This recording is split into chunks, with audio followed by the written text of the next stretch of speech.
Vous êtes prêts? Bonjour, alors est-ce que vous pouvez nous présenter pour la radio VBX Radio? Oui, bonjour Lohan. Eh bien, je suis Thierry Duparc. Après une carrière d'industriel, je suis maintenant retraité, mais je continue à avoir beaucoup d'activités. Et je suis, entre autres choses, délégué général du Cercle de la Mer, sur la péniche de laquelle nous sommes aujourd'hui. D'accord. Merci. Alors j'ai cru entendre que vous faites de la photo, donc de la photo de fibre reflet. Est-ce que vous pouvez nous en parler plus en détail? Oui, tout à fait. Alors effectivement, pendant toute ma carrière, j'ai été séduit par les reflets que faisaient les tours de bureaux, les tours en verre, dans les quartiers d'affaires où je travaillais à travers le monde. Et ces immeubles en verre, en se reflétant les uns dans les autres, faisaient des couleurs absolument extraordinaires et des formes fantasmagoriques extraordinaires aussi. Et donc j'ai beaucoup travaillé là-dessus. Et puis ensuite, j'ai repéré les reflets dans l'eau. Et là, c'est absolument magique. Et vous qui êtes breton, je pense que vous devez en voir beaucoup sur vos côtes, et n'oubliez pas de les regarder parce que c'est là que la nature nous raconte une autre histoire, et c'est là que nos certitudes, en se disant ben voilà, ça je vois les choses d'un certain œil, on s'aperçoit finalement que la nature nous décale complètement par rapport à notre vision des choses.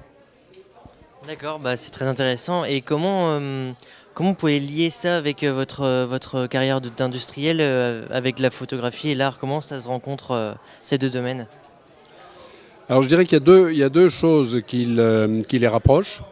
La première, c'est un regard décalé par rapport à la réalité. C'est-à-dire que dans la nature, comme je vous le disais à l'instant, pour les reflets, la nature nous fait regarder les choses autrement.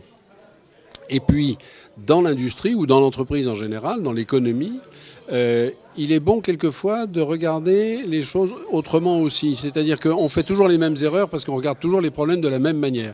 Et si un jour on essaye de se dire mais est-ce qu'il n'y a pas une autre manière de regarder la question, on trouve quelquefois à ce moment-là la solution. Ça, c'est un premier élément de réponse. Le deuxième élément de réponse, c'est aussi pour le bon équilibre de l'homme. Vous savez qu'il est bon de faire fonctionner en parallèle le cerveau gauche et le cerveau droit. L'un étant artiste et l'autre étant beaucoup plus construction et réalisme. Et donc, finalement, ça me permet de faire fonctionner les deux. Et chacun des deux est un exutoire pour l'autre. D'accord, bah, c'est très passionnant en tout cas. Et qu'est-ce qui vous amène à être ici sur cette immersion?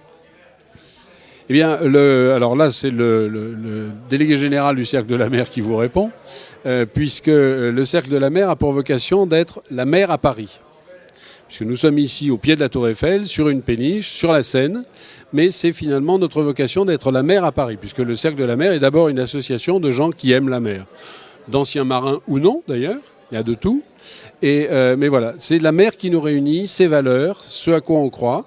Et donc pour nous, il est extrêmement important de promouvoir toutes les énergies marines renouvelables et de faire prendre conscience à l'ensemble de nos contemporains que la France a une place privilégiée dans le domaine maritime et qu'il faut vraiment qu'elle joue sa carte avec ses valeurs à elle. Et vraiment, on a un rôle extrêmement important à jouer là-dessus.